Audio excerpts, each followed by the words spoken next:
My days working, taking care of my little ones can be a lot. I checked out care.com and it was so easy for me to find local, experienced, and background check sitters. Finding our babysitter was way more affordable than I thought. Care.com makes it super easy. Search for qualified candidates. You can view their profiles, read reviews and ratings, check their availability, send messages directly, and get the help that you need. Care.com should be every person's go-to.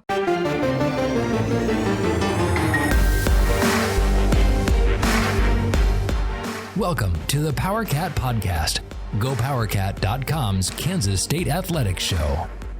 Make sure you're subscribing to our show at Apple, Spotify, Amazon, or wherever you get your podcasts. Now, from the GPC studios, here's your host, GoPowerCat publisher, Tim Fitzgerald. Welcome to another edition of the PowerCat Questions Podcast. I am GoPowerCat publisher Tim Fitzgerald, and I am all alone. There's two dogs with me, but I'm mostly alone here in the GPC studios in my house here in Manhattan, Kansas. I am in quarantine. I don't think I have COVID. I had some symptoms on Monday that went away. Feel a little bit less enthusiastic about life today. Finally got my my test. They stuck that swab all the way up and tickled my brain. Whew. If you haven't had that done, it's a delight. And I should have results tomorrow. When you're hearing this, I should know yes or no if I have COVID. And if I do, I have a very, very light case of it, which I'm thankful for. But if you don't know, Manhattan's been hit really hard, as most areas. But the football program, they don't want you to know this, but the football program came back. The guys that did come back on the team plane, the athletic administrators, and there goes COVID on the plane or something, because most of them went into quarantine. And as you saw last Saturday when the radio set for the games in West Virginia where Brian Smoller and Associate Athletic Director Casey Scott, they were short on guys that actually do the games on a regular basis. I'm fine. I'm good. I just want the guys to stay away from me. And so this week we did something that has been overdue. And I was going to have Jay Heidrick on for a special edition of the PowerCat Podcast, but we just decided we're going to make this our questions podcast for the week. And we took all basketball questions for Jay. We've got mostly men's, some women's mixed in there as we sort out basketball, as the Wildcats on the men's side are now 0-4 in conference play following a loss to TCU, and the women are coming off a really disappointing loss to 9th-ranked Iowa State, a game in which they led almost the entire way and lost down the stretch. Very disappointing, but the women are on track for an NCAA tournament berth and honestly a push towards the top of the Big 12 standings, as that game the other night at Bramlage might have been between the two best teams in the Big 12 this season, with Ayoka Lee maybe being the best player in the conference and one of the best in the nation. She might just be an All-American. We will get to all of that later in the podcast, but we are sponsored by Fridge Wholesale Liquor. Make sure every time you come to Manhattan, you stop into the Fridge. Every time you need liquor, if you're in the area, go to the Fridge. It's worth the drive. The staff is incredibly knowledgeable. They've got experts in all the areas of the store. They've got a wine expert, a spirits expert, the beer guy. It's all in there. A very knowledgeable and talented staff, incredibly friendly, helpful, incredible selection, great prices. The Fridge Wholesale Liquor.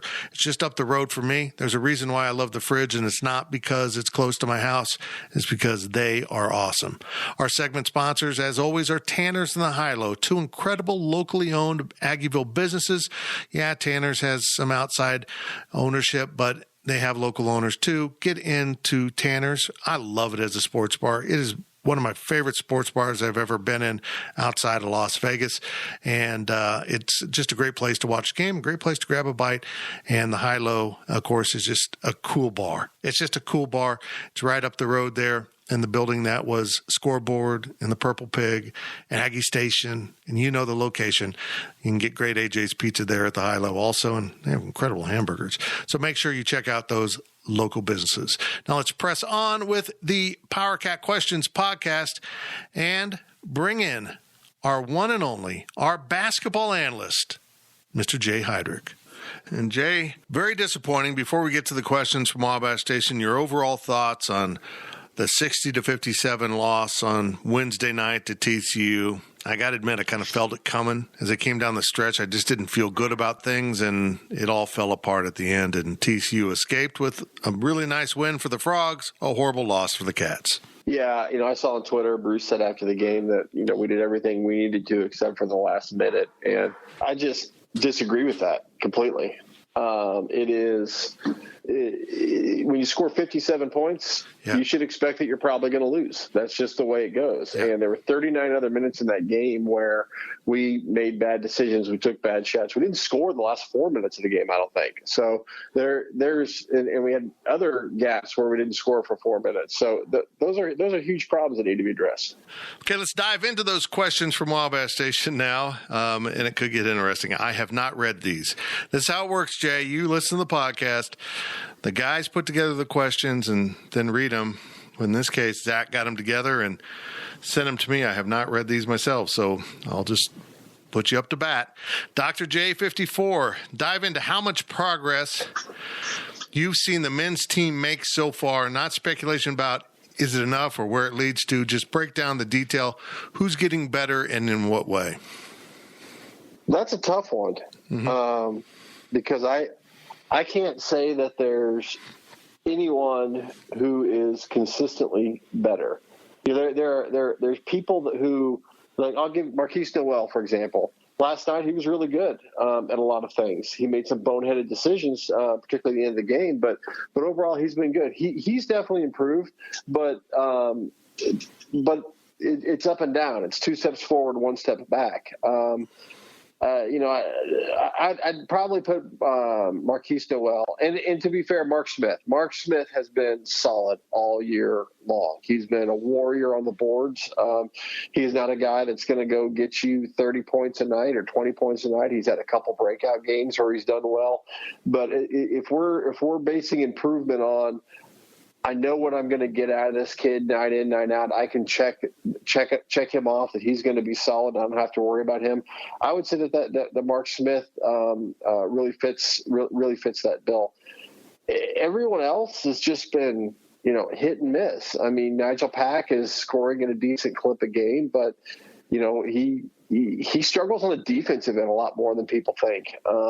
And particularly last night, he wasn't very good at key times. So I would say Marquise Noel is trending up, even though it's a little bit of a jagged spike. But, Mark Smith has just been a really nice surprise because I don't think anyone came in and said, K-State's going to have someone who leads the league in rebounding, and that probably wouldn't be a shock. But if I told you it was going to be Mark Smith at the beginning of the year, that probably would have surprised a lot of people. So I'd go with Mark Smith on that. Marquise is just a frustrating player for me because he does so many good things. He's like that kid that's the cool kid in school, but tries too hard to be the cool kid in school. Marquise, you're a good player. Quit trying to make every big play because he gets himself into trouble. He did have the world's worst layup. I don't think there's been a worse layup in the history of basketball than what we saw when he tripped and stumbled and threw the ball about 30 feet into the air. It was a beautiful thing. It reminded me of my game. But those are the type of things that are so frustrating.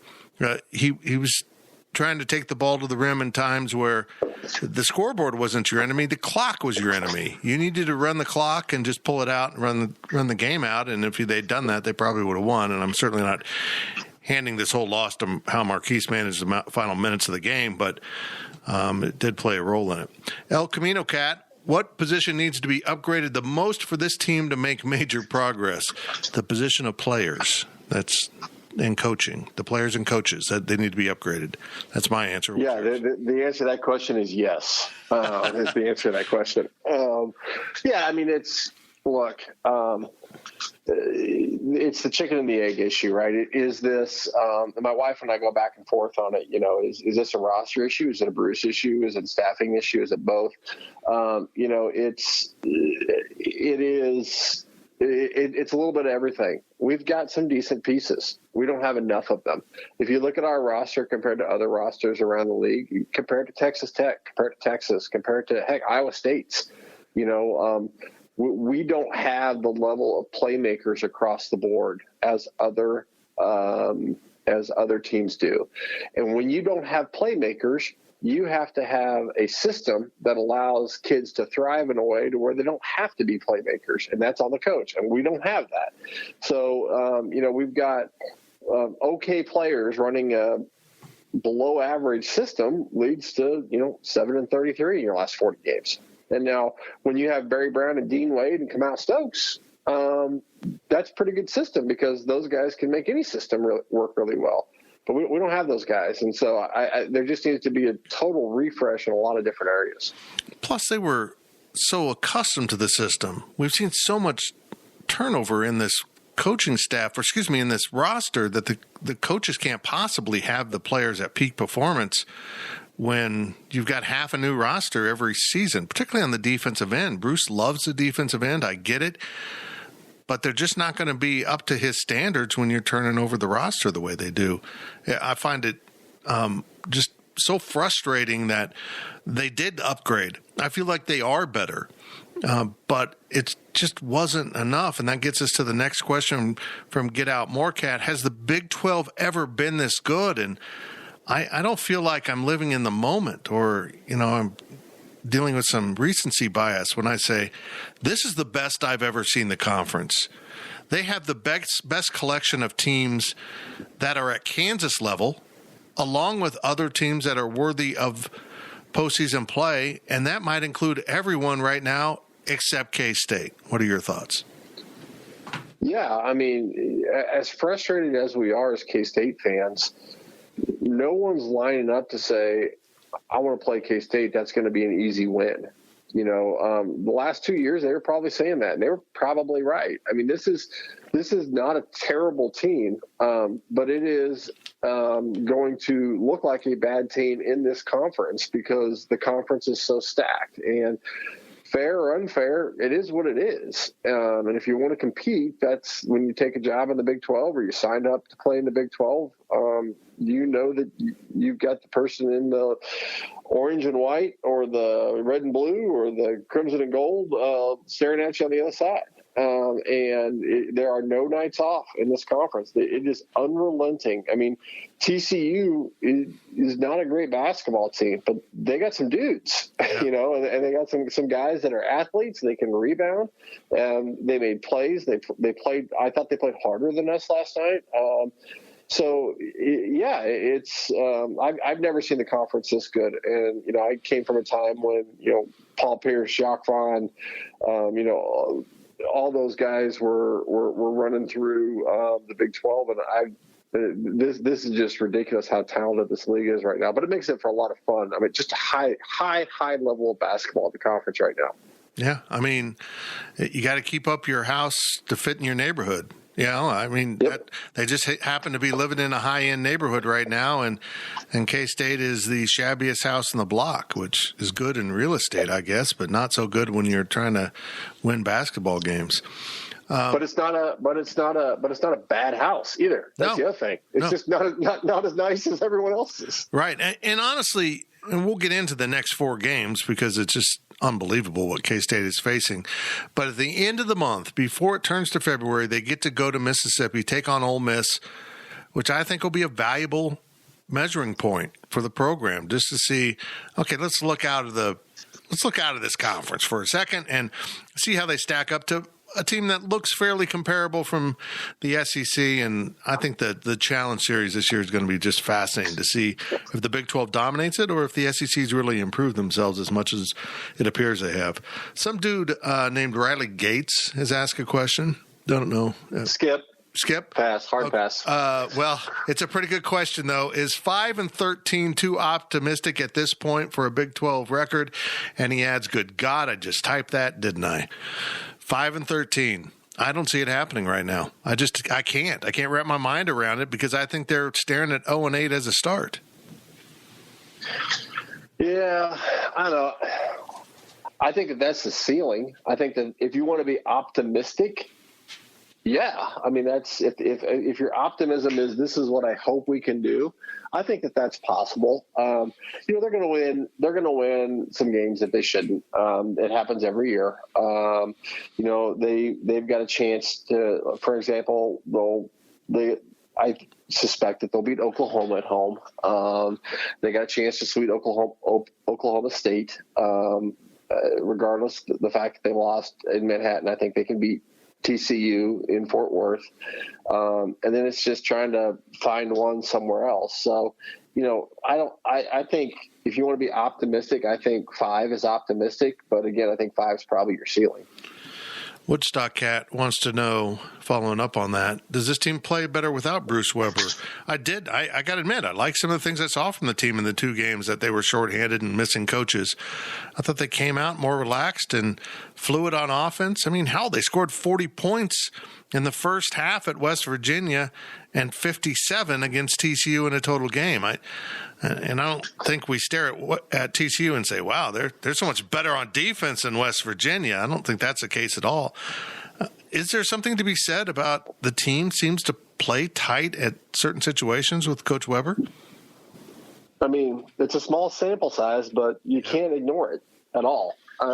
It is they clearly came out, and you and I talked about this over text. They look much looser when in the 2 games Bruce was gone, and maybe it was because no one expected him to win. There was no pressure, but Bruce overcoaches, in my opinion. And I've never been a college coach, but just imagine your boss standing over your desk, yelling at you all the time, saying, type this, send that letter, make sure you do this over here. Go ahead. I mean, my goodness, it's one of the things that just makes the game hard to watch. And if it's hard to watch, then it's going to be hard to play. And because you can try to drown them out all you want, but it's still there. And so, yeah, I mean, I think that there's something to be said for that. I can't affirmatively say 100% the kids play better without Bruce, but I don't think you can rule it out either. Yeah, I got to admit, and this sounds like just Bruce bashing, but I don't intend it that way. Watching those 2 games on television, Texas and West Virginia, it was more enjoyable. There just wasn't that kind of underlying sound of Bruce yelling constantly from the sideline, and I don't know how you play with that. I mean, like you said, you've never coached. You've played at this level. I've never come close to playing at that level. But just being so micromanaged all the time, how do guys not get tight, constantly worried they're not doing what coach wants? Where their instincts are pointing them one way, but coach is saying do something. I'm just overwhelmed by it watching and listening. I can't imagine being on the court. And I think one of the things as players grow into the system, and we've seen it a couple times now, they really do learn to tune it out, but it takes a while because it's constant. Well, it's unbelievable. I've never heard anything like it. Well, you go completely different, obviously, but it's the same in a lot of different ways. Is coaching my son's 10-year-old basketball team. He's going down the floor and there's a kid open on a fast break across the court, and I'm yelling at him to pass it, and he jumps up to pass it, and he looks at me and then ends up traveling, turn the ball over. And my wife and I co-coach, she comes up to me and she goes, Jay, he saw them. He knew he was open, but you distracted him from making the play. Just let him play. And there's a lot of validity in that. And I think that goes to the same thing with Bruce too, is, trust your kids. You practice, coach them up in practice, let them play in games. And I think that there's a lot of that going on where I want to make one play, but wait a minute, coach is yelling at me to do something else. What am I doing? And in this game, a blink of an eye, an open pass becomes a guarded pass, and an open shot becomes a guarded shot. And you don't have time to just debate it in your head. You just got to go with the feel and what you see. And I think that distracts from that. Yeah, I agree with all that. Duria, I don't even know how to pronounce this. I asked this question: is it realistic for K-State to fire Bruce Weber midseason? I don't personally see Gene Taylor doing that. I think it'd have to get horrifically bad for him to do that. Now, do I kind of hope that's the course if it's obvious where we're headed? Yeah, I'm usually not a fan of midseason firings, but also getting the jump on hiring would be nice. But give me your thoughts. Do you think there could be a midseason change here? It has to be something that justifies it. I mean, really justifies it. I'm not a fan of mid-season firings. I don't think it's going to happen mid-season. I don't think it should happen mid-season at all. But at the same time, too, if for some reason a candidate comes open, or there's something that look toward, if you've made the decision that you're going to move past Bruce and you've got a fuse on something that's going to expire and you need to make a move, if there's a home run 100% guarantee out there that you need to make a move for, and there's some type of timeline on it, then yeah, you make that move. But I can't even give you a hypothetical as to why that, or under what circumstances that would occur. But the only way it should even be considered is if you got the next person in line, and for some reason you got to make a move now. I don't know what would cause you to do that, but I don't foresee it happening, and I don't think it should happen. Yeah, we keep an eye on. We keep running hot lists of coaches. We did it for years for football. And I'm not going to lie that for the last few years we've had a running one for basketball. And there is no one that, like, you better act right now or they're going to be gone. I mean, there's some good candidates, but it is an interesting question. Bottom line with Bruce is this: his players like him. Now, that doesn't mean they'll be upset and throw a fit if he's fired or dismissed, but they like him. And he is, for the most part, a really likable guy. He gets annoying at times for fans and anyone, but his intentions are good. He's not mean-spirited. He represents the school fine other than winning and losing. I just don't see Gene Taylor doing it.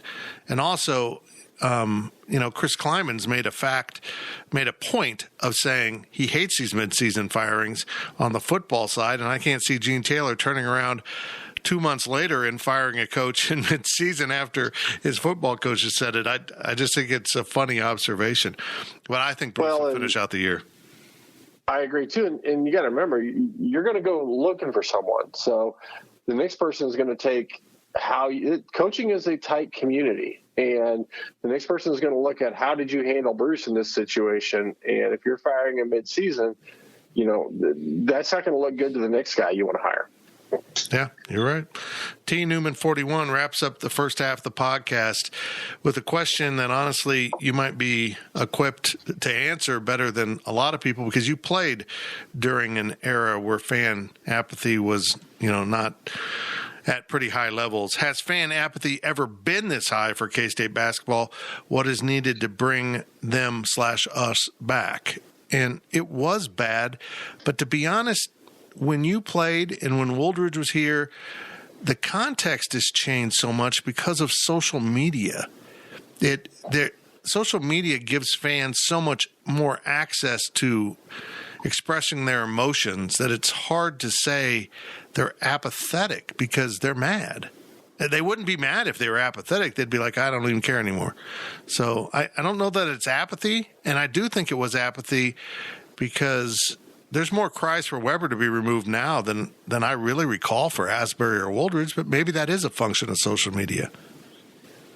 Well, I think, too, that the other thing that feeds into it is when I was in school, you're a game away from playing for the national title in football. And football was, basketball was absolutely a secondary concern. I mean, heck, we practiced in the rec center at times because, we couldn't find a court anywhere to have practice. P5 school, having to practice in the school rec center. I have never seen apathy like this. And I want to, Asbury's teams, deservedly, he struggled, particularly his right after he went the NCAA tournaments would have been my sophomore year, so it would have been 96, 97 season, and then his last year, the 99, 2000 season. My 2 years at K-State, we won 20 games and went to the NIT 2 years. So when you're and Tom never had multiple years like Bruce has had, and I go back to Jim Wooldridge, and Jim didn't get it done, but Jim doesn't get near the credit for help rebuilding this program that he deserves. I mean, when he came in, he had the 5-2 rule. He didn't have jet service to Manhattan. He didn't have a practice facility. They took away the ability to charter recruits. He had an AD that not only didn't like him, but actively worked against him. And still, you look at the roster he left Huggins to take over, and then Huggins just built it from there, obviously. But there's no way that Huggins takes his job if the roster's in the same position it was when Jim took over. I think a long way to answer a short question is no. I've never seen fan apathy this bad, and there are a lot of people who are upset about it, and that's good because they care. But there's also a lot of people who are just like, whatever. If they view it rightly or wrongly. If the athletic department doesn't care about it, why should I? Agreed. Look, we all recognize that Wooldridge and Asbury had bad spells. There was stretches where the basketball wasn't very good. But if you stop and back up and look at the actual records, this program right now is performing at a level that is lower than any other level over a prolonged stretch of multiple years than any K-State team probably post-World War II, certainly post the building of Ahern Fieldhouse in the 60s. I just don't see a program that even matches, what this program's doing right now. I mean, it's just awful, and I can't believe it's being accepted on any level because we just saw the program reach much higher levels, much higher expectation. And Bruce has done the same thing by winning 2 Big 12 titles, which are notable. But that doesn't give you a free pass forever. I mean, you certainly can't win a Big 12 title and then crash the program. Hell, at LSU, you couldn't win a national title in football and crash the program 1 year later. It took 1.5 seasons to get their coach out. So I think in some ways K-State's been more than enough forgiving in this situation, and we'll see what Gene Taylor does, and we'll see what the rest of the season holds. Maybe they wake up and rattle off a bunch of wins. I don't see it, but it could happen. That's it. That's sorry. No, I was going to say, that's a huge problem that Gene Taylor has to face. Right. Let's say that this team finishes 7-11 or 6-12 and sneaks in as a 10 seed into the conference. People aren't going to be excited about it. You're still going to have 2,500 people at Bramlage. I mean, it's not like people are going to just start selling out season tickets. So, apathy is at such a low level that even if they went 10-8 this year and they won so many in a row to get to that point, I just think people are done. They're tired of the debates. They're tired of the up and down. They're just done with it. And yeah, we'll watch, but I'm not going to invest in it. And if your fans aren't investing, that's a dangerous spot to be in. It reminds me of the one time I rode the old wooden roller coaster at Worlds of Fun. And I can't think of the name of it. The Timberwolf. Yeah, the Timberwolf. And I'm on it, and I'm like, hey, this is kind of fun. This was up and down and all around, and I got off it, and I'm like, well, that kind of sucked. That was brutal. It's just I got beat up by the old wooden roller coaster, and as much fun as I had, I'm not going back on it because my neck's sore, and that's the way I feel like Kansas State basketball has become. It's just I'm exhausted, and I think a lot of fans out there are too, and we'll see what happens. That's it for the first half of the PowerCat Questions podcast. I am Go PowerCat publisher Tim Fitzgerald. He is our basketball analyst at Go PowerCat, Jay Heidrick, joining us by phone, and we are sponsored by The Fridge. We will be right back. GoPowerCat.com's PowerCat podcast continues after this short break. Hey, I'm Ryan Reynolds. Recently, I asked Mint Mobile's legal team if big wireless companies are allowed to raise prices due to inflation. They said yes. And then when I asked if raising prices technically violates those onerous 2-year contracts, they said, "What the f*** are you talking about, you insane Hollywood ass?" So to recap, we're cutting the price of Mint Unlimited from $30 a month to just $15 a month. Give it a try at mintmobile.com/switch. $45 up front for 3 months plus taxes and fees. Promo rate for new customers for limited time. Unlimited more than 40 gigabytes per month. Slows full terms at mintmobile.com. Hey, I'm Ryan Reynolds. At Mint Mobile, we like to do the opposite of what Big Wireless does. They charge you a lot. we charge you a little. So naturally, when they announced they'd be raising their prices due to inflation, we decided to deflate our prices due to not hating you. That's right. We're cutting the price of Mint Unlimited from $30 a month to just $15 a month. Give it a try at mintmobile.com/switch. $45 up front for 3 months plus taxes and fees. Promo rate for new customers for limited time. Unlimited more than 40 gigabytes per month slows. Full terms at mintmobile.com. Welcome back to the Power Cat Podcast. Now, let's return to the GPC studios. Welcome back to the Power Cat Questions Podcast, sponsored by Fridge Wholesale Liquor. Our segment sponsors are Tanner's and the High Low, and as I remind you every week, every time you come to Manhattan, Kansas, make sure you support our local businesses. We are a very strong local business community. We have great restaurants and bars, and of course the Fridge is an incredible liquor store, but whatever your choice of location is, downtown, Aggieville, west of town, get into a local business. Please support our local entrepreneurs. And we are now rejoined by Jay Heidrick. And Jay, I just realized that Zach Carlson has thrown us a curve here. We needed Missy.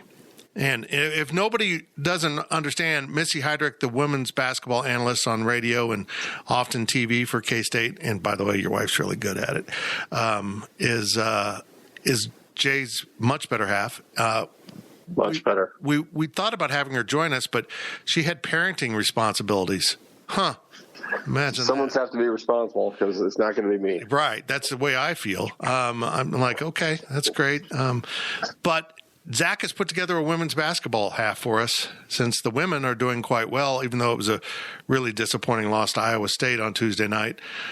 So you're very familiar with the women. We'll fight through this. Purple Cheese starts us off with, is it fair to expect a top 3 finish in the Big 12 for the women, or is it too early?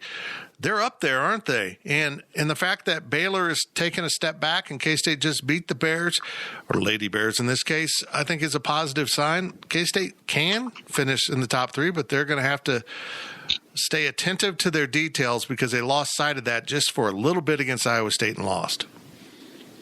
Yeah. I think they can, for sure, because Ioka Lee is just special. If she was a man, she'd be a top 15 draft pick, going to make millions of dollars. And it's unfortunate that she's not going to have that opportunity to make that kind of money because she is a special, special player. But anytime you have a superstar, you can build around, you have a shot in any game. And Iowa State is currently leading the league, and they're just Bill Finley's year in, year out. They are what they are. They shoot the ball well, they share the ball, they move it around, they guard you. They're just a heady group of players. But Baylor is not your traditional Baylor, and there's some other teams. Kansas is making a surprise run this year. It's a tough league on the women's side too, but I think K-State, if they can continue to get good guard play out of their young guards, I think that they've got a shot. I think they had some addition by subtraction when Chrissy Carr decided to transfer. I'm not sure that she was the best for the locker room. And I think there were some other changes that were made, and kudos to Jeff for stepping up and changing some things on his roster and getting some new bodies in, because it's a completely different team this year. It really is.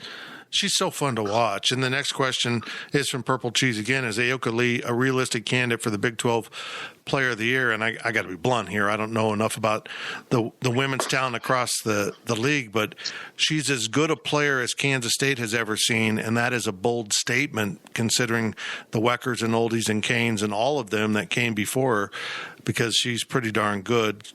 Could she be, or should she be, the Big 12 Player of the Year? I think she's the front runner right now. Yeah. I think she's leading the league in scoring and rebounding. Maybe, if not, she's definitely near the top in both of those. And the thing that is so impressive about her is teams intentionally design their defenses and game plans to stop her.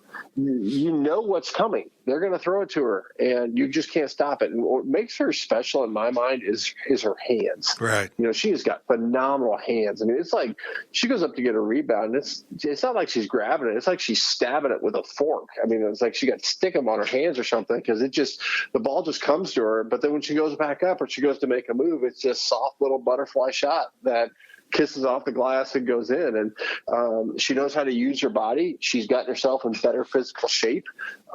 She's had the knee injury that looks to be healthy. And so, yeah, I mean, she's a superstar. And I think that she's definitely the front runner to be Big 12 Player of the Year.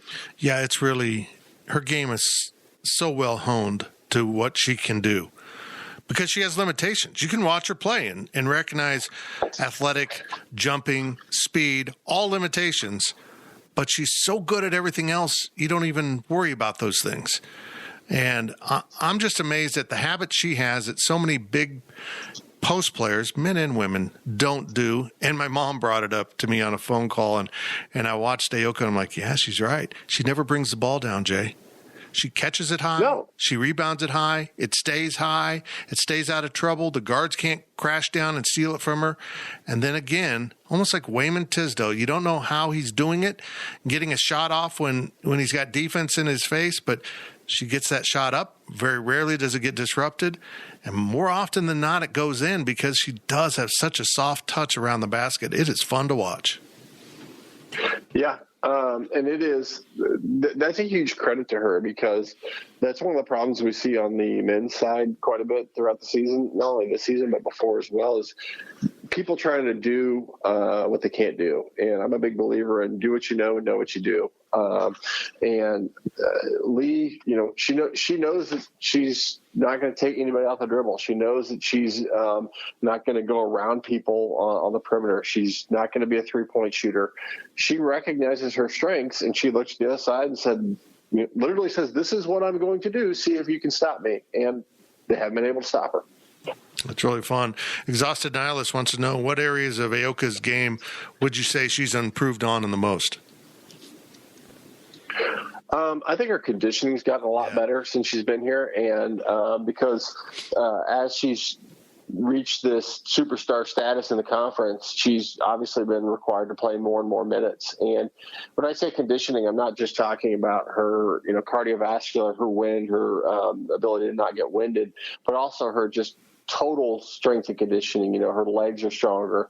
When you get to February and you're a student athlete, or even mid-January, your body hurts, and if the more minutes you play, the more fatigued you become. I'm not just talking about being winded in games. I'm talking about being able to just move. And I think that she's done a really, really good job of improving her body. And as a bigger kid, utilizing her size, but also recognizing that she needs to keep her body in shape to be able to handle her size, because otherwise things start breaking down and injuries happen. I think she's done a really good job of being disciplined and being focused on that, and that's really helped her greatly. Years ago, I used to say, just to help men out that watch women's basketball, take their height and add 8 inches. And it'll translate to men's basketball.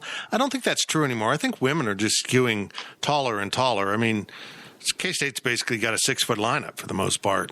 So I don't know if that's accurate anymore. But at 6'6", she's a very big, tall female player.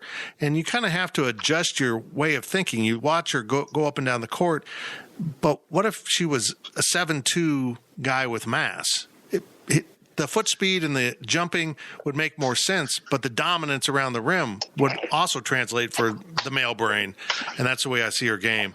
And, yeah, she's like Davion Bradford on the men's side.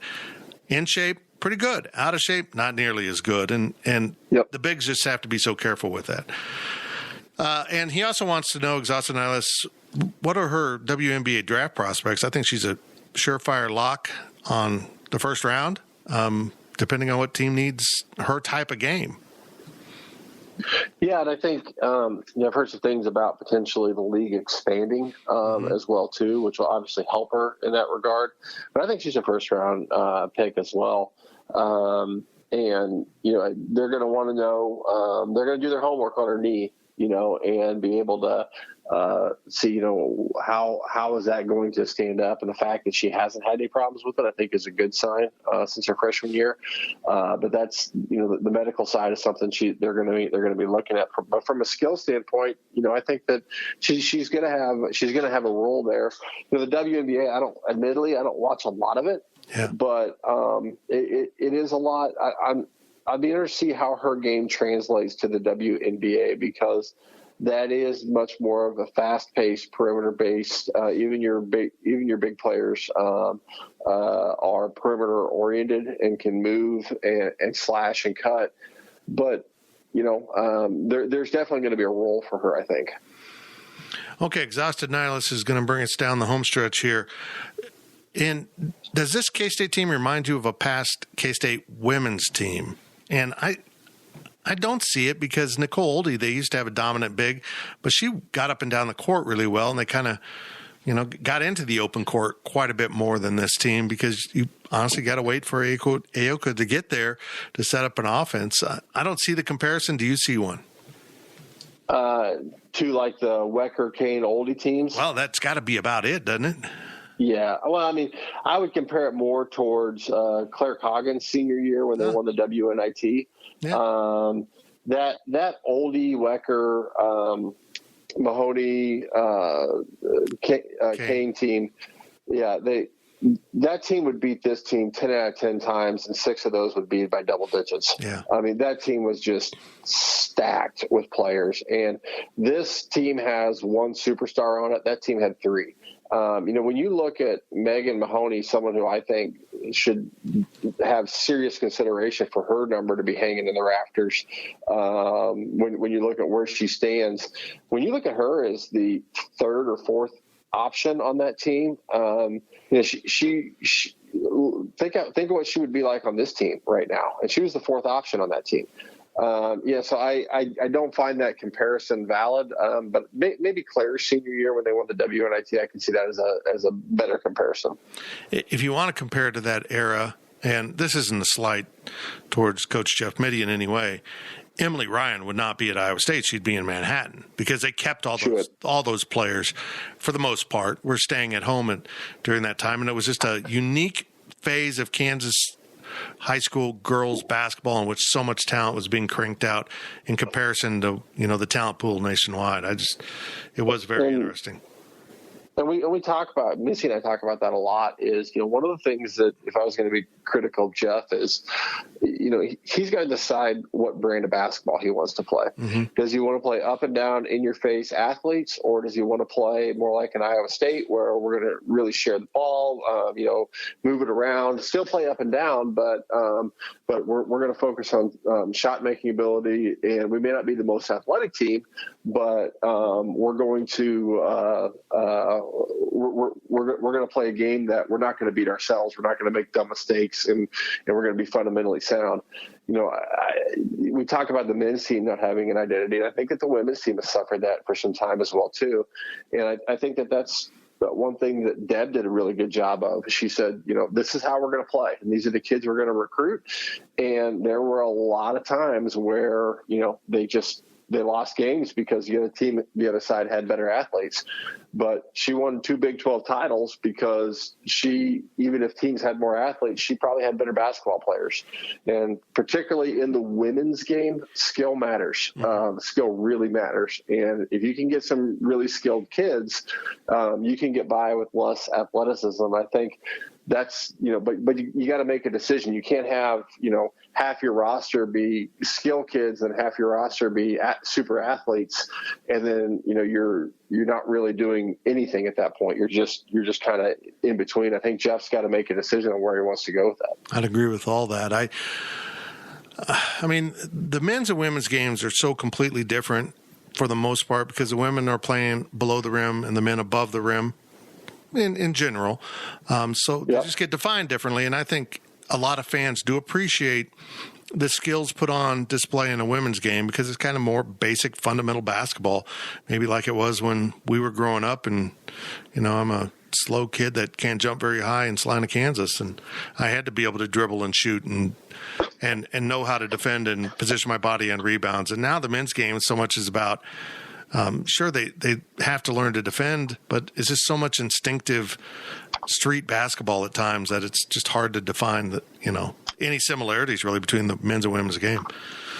Exhausted Analyst wraps us up with, can you compare this women's team to a men's team in the past and how they play? And I'm going to forfeit this question because Kansas State men's basketball hasn't had a center this dominant since Boozer and Parr. I mean, honestly, have they? Am I missing someone in there? It's a tough comparison because of the differences in the games and how they focus on it. Give me a comparison to this K-State team to any men's team. Show me what men's team has a dominant, back to the basket center like Ayoka Lee is, and as opposed to just your general huge athlete that gets up and down. Some of them do. I'm not going to say that it's completely devoid, but the men's and women's games are just so different that it's really hard to compare men's and women's teams to each other. She's Louise Cologne with a high level of offensive skill sets and no right hook. That's basically it. I mean, she kind of gets up and down the court the same way, and she's a physical presence. But she has, as you said, those incredible hands. And I'm astonished in watching her, how good her hands are. And as a basketball person, I stop and wonder, what did she do in her youth? What sports did she play for a big person to develop those kind of hands? Because we don't see it on the men's side that often either, to have really good hands. But boy, she does. It's fun to watch. Well, she came from Byron, Minnesota, and my father-in-law was coaching against her a lot at that time. Oh, wow.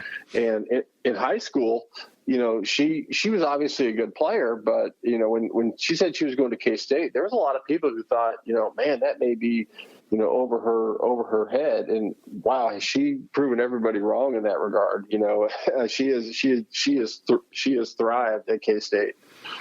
It's probably good hands from playing basketball outside in the winter and wearing gloves. When you can't feel your hands and you have to catch the ball, it makes it much easier when you have actual feeling and no frostbite on it. I don't think Lou Cologne could ever feel his hands the way he's got the ball. I don't think that ever happened. Jay, my favorite. Go ahead. My favorite was when Brad Underwood asked him, because every time they get a foul, right, they put their hands on, like, what are you talking about? And Brad would always go, you got your hands on backwards. What's the problem here? You got your hands on backwards all the time because you have no idea what's going on. Oh, my gosh. Jay, I appreciate it a ton. Good stuff. We will do this again. Hopefully I'll be out of quarantine so I can have other guys in here with you on the phone. But I appreciate you joining us. And just a final thought on the men's side. I don't know what to expect from this team on Saturday against Texas Tech. That the Red Raiders are so good. They're coming off huge wins. And yet, this is the frustrating thing about this men's program.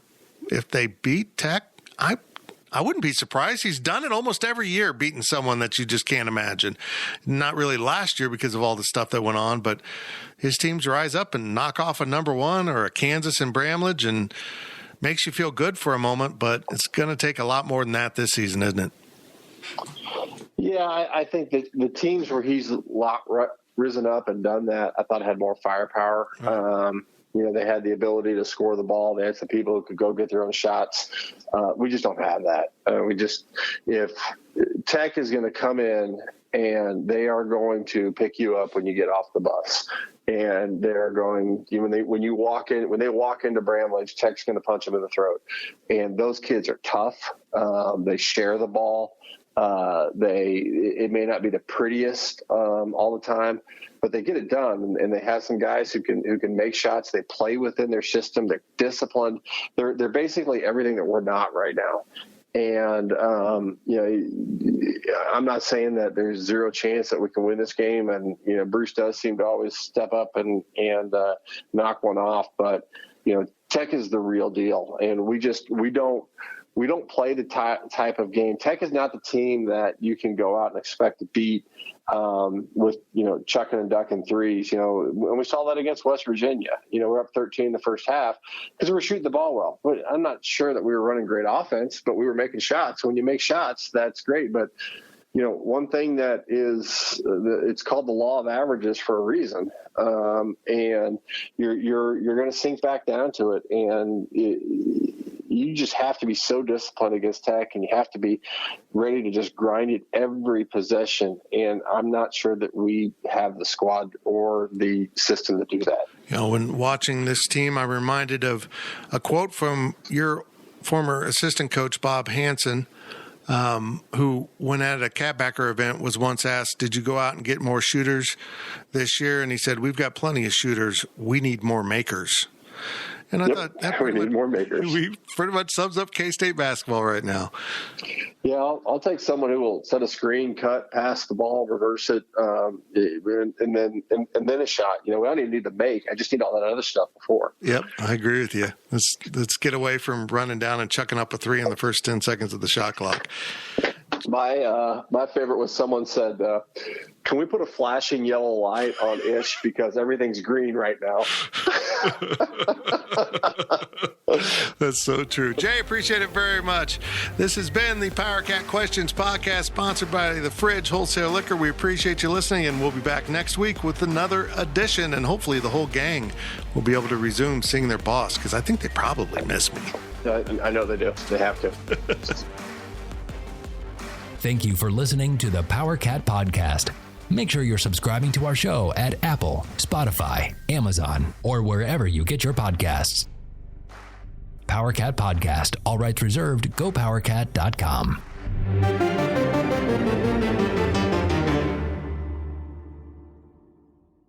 With Blue Link Plus, you can access your Hyundai Tucson Limited remotely. Doors unlocked, temperature set, lost car found. There it is. Get complimentary class-leading Blue Link Plus. Call 562-314-4603 for complete details.